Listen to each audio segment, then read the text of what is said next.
À la belle saison, on apprécie le soir un potage froid. D'abord parce que c'est délicieux et ensuite parce que c'est plutôt léger. Bonjour les amis, comment allez-vous? Eh bien chez nous tout va bien et voici donc cette nouvelle recette. Alors nous sommes encore, on a à peine passé le milieu de l'après-midi. Évidemment je m'y prends à l'avance pour le soir puisque ce potage va refroidir tout simplement.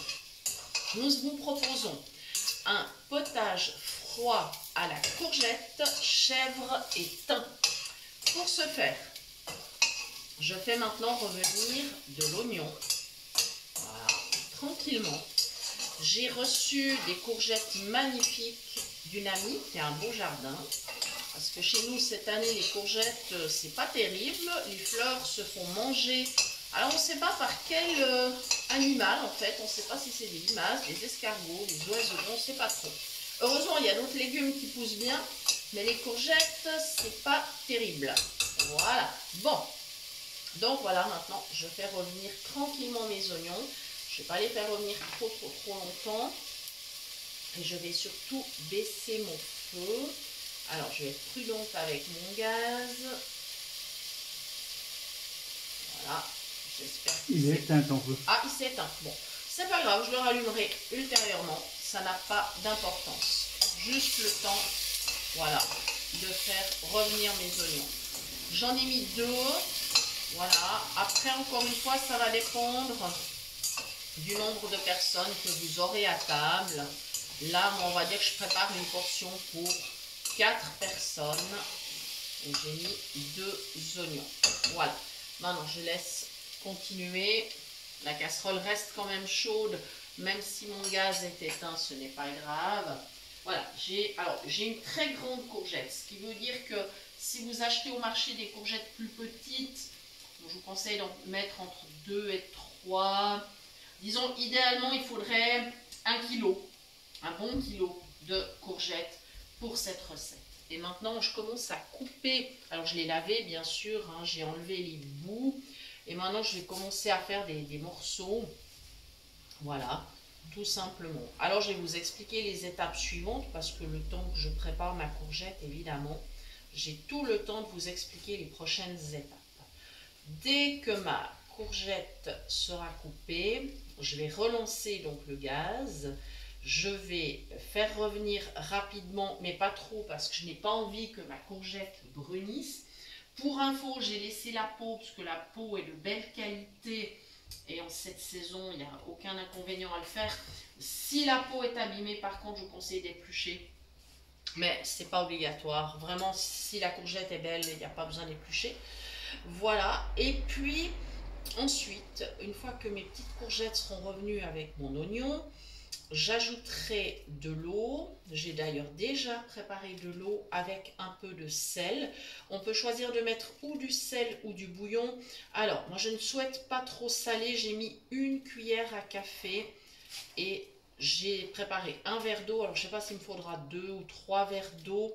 On verra. On va faire attention de ne pas en mettre trop. La courgette déjà rend beaucoup d'eau. Donc, il est inutile d'en mettre trop. On peut toujours remettre du liquide. Par contre, en enlever si c'est vraiment trop clair, ce n'est malheureusement pas possible. Alors, il y aurait une façon de rattraper qui serait d'ajouter un petit peu de maïzena. Mais honnêtement, moi, je préfère m'en passer. J'aime mieux faire attention dès le départ.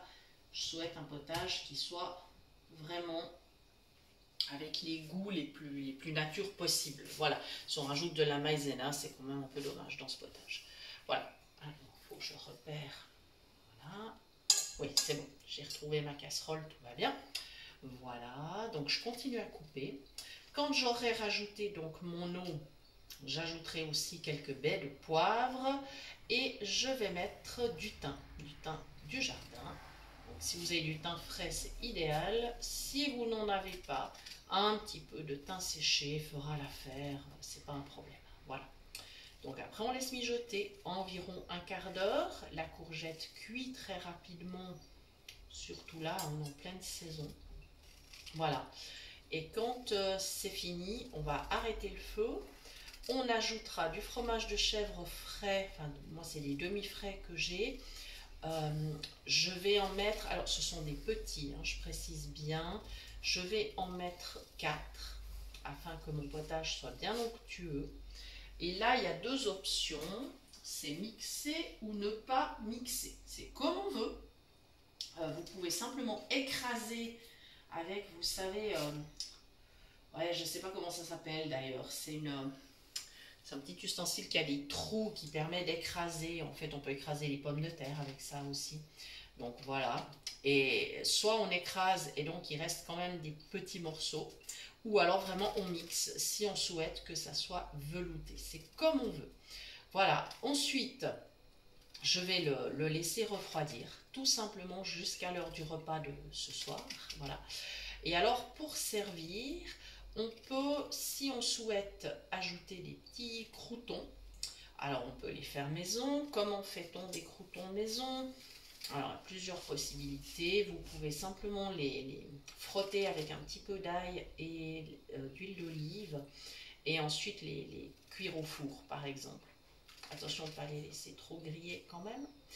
Ou alors, bon, c'est possible avec le micro-ondes, je vous déconseille, ça a tendance à brûler. Donc attention, ou alors les faire revenir dans une poêle. Mais alors à ce moment-là, il faut être conscient que les croûtons vont absorber pas mal de corps gras. Voilà. Mais enfin, toutes ces méthodes sont applicables. Voilà, donc, si vous souhaitez servir avec des croûtons, vous pouvez. Ce n'est pas obligatoire. Vous pouvez par contre aussi servir avec des petites graines de sésame ou autres. Si vous avez sous la main, soit des graines de tournesol, graines de courge, graines de chia, graines de lin. Enfin, voilà, vous avez aussi cette possibilité. Encore une fois, ce sont des petites alternatives. Choisissez vraiment ce qui vous fait plaisir.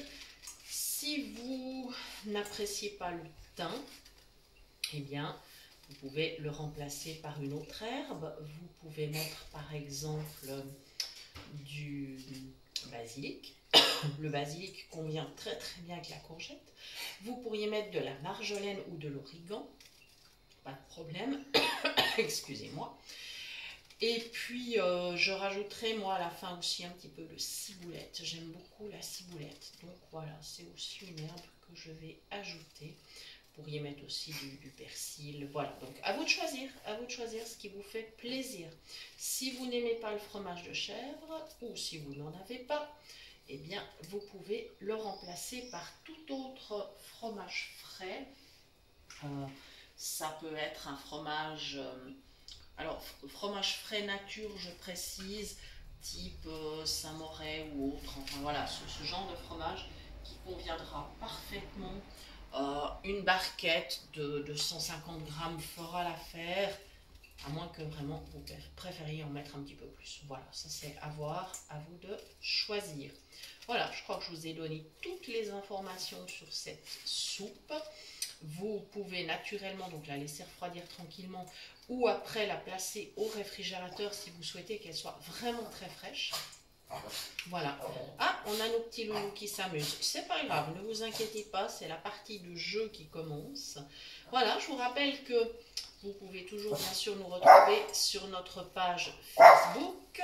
Vous pouvez toujours nous écrire par mail à l'adresse suivante cuisinepratique@mail.ch. Vous nous retrouvez également sur WhatsApp dans le groupe Phoenix Cuisine Pratique qui est né donc de notre association avec l'association Phoenix, enfin de collaboration avec eux, excellente collaboration d'ailleurs. Voilà, donc vous avez toutes ces possibilités de nous retrouver. Voilà les amis, merci de nous avoir suivis et puis à très bientôt pour de nouvelles idées cuisine. Merci.